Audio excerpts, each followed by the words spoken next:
In this exercise tutorial, I'm going to be showing you how to do walking on the spot or marching on the spot on one of these balance pads.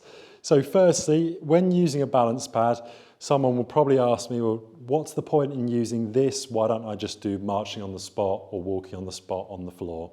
So the point of the balance pad is when I step onto it, it's spongy. So I've got a little bit of variability. I'm not on a flat, firm surface. The position of my foot will change. It will go from side to side and forward and back. That makes it harder for me to balance, and that means that it's harder for me then when I'm working my stability of my ankle, knee and hip together. The walking part just adds a bit of dynamic movement. This is something I might give to people post-surgery for certain injuries, or alternatively to people in senior years to build up confidence with balance and stability once again.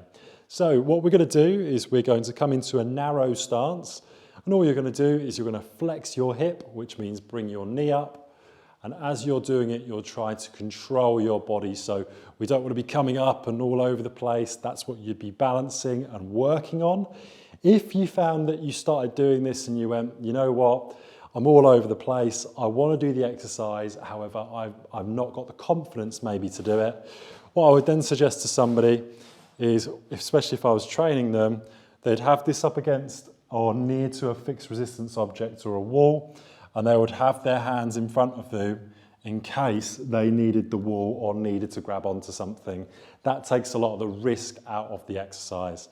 That's how to do walking or marching on a balance pad. You would repeat that for your desired amount of sets and repetitions.